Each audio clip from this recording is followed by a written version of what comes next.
I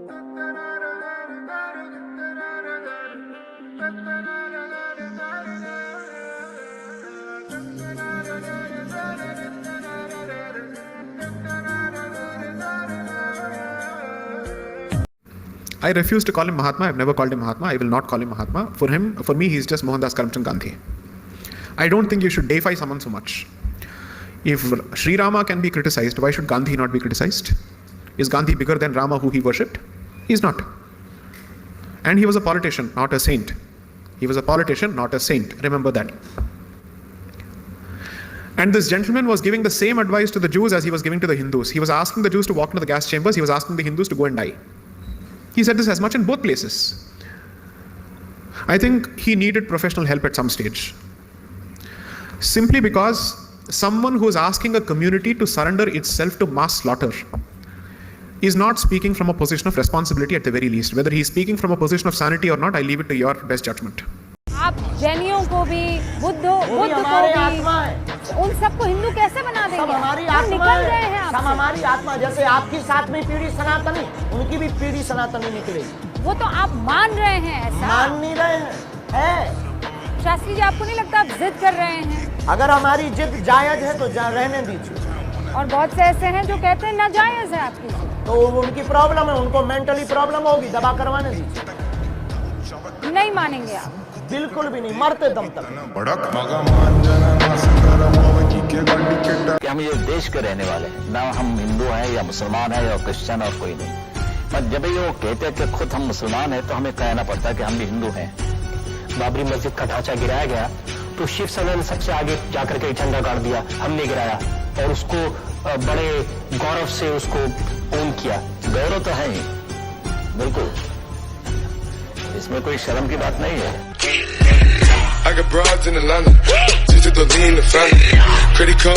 As a Sufi Muslim, I'm very ruffled by the title of your book. Did you have to settle for the literal negation of Allahu Akbar? Yes. I thought so. Thank you for that question. Thank you. At the moment, it's very clear to me the most toxic form that religion takes is the Islamic form. The horrible idea of wanting to end up with Sharia, a state of religious law, and that the best means of getting there is jihad, holy war, and that Muslims have a special right to feel aggrieved enough to demand this, I think is absolute obscene wickedness, and I think their religion is nonsense. God speaks to some illiterate merchant warlord in Arabia, and it contains the answers to all human. Don't waste my time. It's bullshit. But you're saying the same about it. Also that God speaks, the Archangel Gabriel speaks only Arabic. All religions claim to be revealed truth, but Islam rather dangerously says ours is the last and final one. There can't be any more after this. This is God's last word. Now that's straight away a temptation to violence and intolerance, and if you note, it's a temptation they seem quite willing to fall for. Every Allahu Akbar reminds people that we're in a very serious struggle with a very depraved religion. As we also know, Jinnah's family did not follow him, right? The greatest failure of Muhammad Ali Jinnah is that none of his descendants who are alive today, he has many, none of them is a Pakistani. His daughter, she chose to be kind to her father and not become Indian, so she took up Canadian citizenship, but she spent a large part of her life in India itself. And her son Nusli Wadia is Indian, her grandson Nes Wadia is Indian, and so on. So their entire family is mostly Indian. So Jinnah's greatest failure is that his family did not choose to be Pakistani.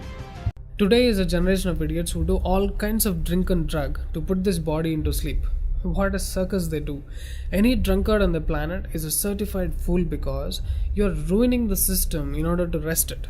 When there is such a beautiful way to rest your system, Vishnu Sahasranamam in the morning and Lalita Sahasranamam in the night. It will clear all these clutches in the brain and you will be super fresh when you wake up. You find drink and drug as an alternative is the dumbest thing to do. The government's encouraging drink in order to balance the income of the state. It must be the epitome of stupidity.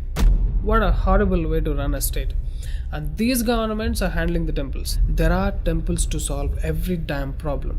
Those problems which your doctors cannot solve. न्यायालय merit के आधार पर फैसला करे, फैसले को लागू हम करेंगे और किसी के माई के लाल पे हिम्मत है तो उत्तर प्रदेश में उपद्रव करके दिखा दे।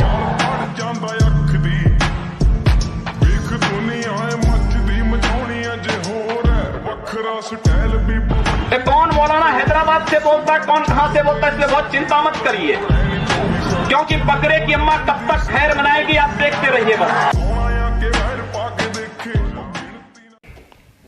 very, very dangerous suggestion. Hinduism is not a pacifist religion. Hinduism is not a religion of cowards. Hinduism does not fear force.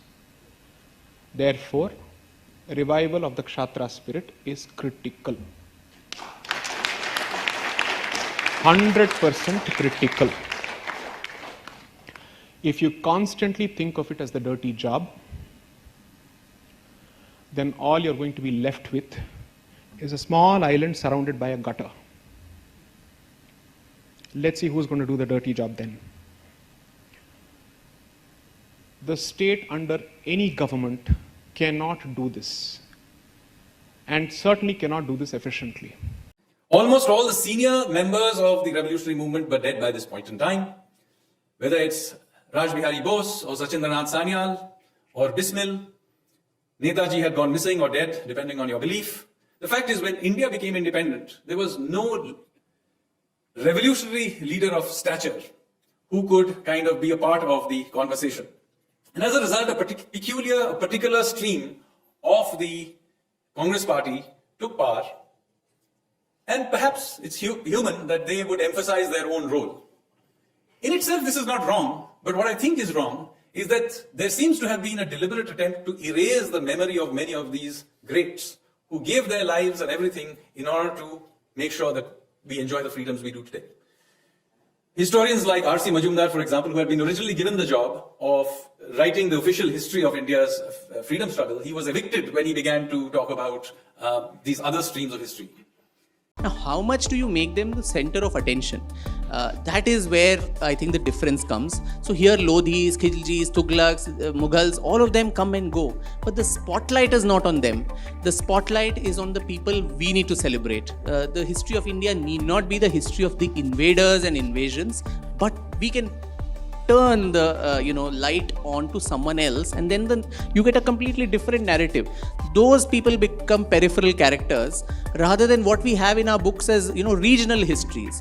Now, who are we to say the Cholas are regional and the Lodhis and Khiljis are national? What is national? What is mainstream? What is regional? So I think all these questions beg for an answer, which everyone is as important. The Ahoms are as national as the Mughals, and so on. The British clearly weren't sending the revolutionaries to Aga Khan Palace or to the luxury wing of Naini jail, right? Why weren't they doing that?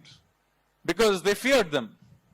And at the slightest drop of a hat, they would carry out massacres. I mean, if you've been to IIT Kharagpur is built on the site of something called Hijli camp. It was a detention camp. And in Hijli camp, the many revolutionaries were kept. And some of them managed to escape one night. The British response was to simply send in troops in there and just randomly carry out a massacre. Many revolutionaries died in it. So the point I'm making you, the response the British had to revolutionaries is horrific. In stark contrast to the confidence with which the current dispensation is embracing its civilization, Pandit Jawaharlal Nehru had a serious problem with the reopening of the Somnath temple. That is a question that needs to be addressed. On the one hand, Dr. Menon says that we must respect our past, but it seems that in our own heads we have certain cutoff points. Until what point can the past be respected? If it happens to be until the Mughal past, it is certainly worthy of discussion. But if there is a discussion with respect to the pre-colonial, pre-Mughal, pre-Islamic period of Bharat, that discussion effectively enters the realm of Hindutva for some weird reason. It's almost as if we are being told that thus far and no further, any discussion with respect to Bharat's history that speaks of a period which did not have a Christian presence or a Muslim presence is certainly not acceptable as far as Bharat's current public discourse is concerned, because somehow it militates the concept of secularism. बच्चों, हर घर में एक ही नाम, एक ही नारा गूंजेगा, भारत का बच्चा बच्चा जय जय श्री राम बोलेगा।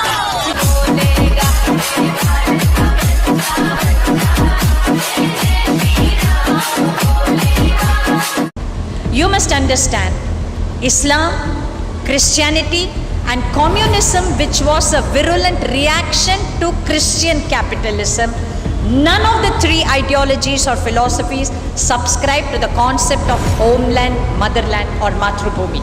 These are aggressive, conquering ideologies. They believe all territories are open for conquest. It is only the Hindus and Jews who are born into their faiths on a territory which they call their own, who have the concept of Matrubhumi, who have a concept of homeland.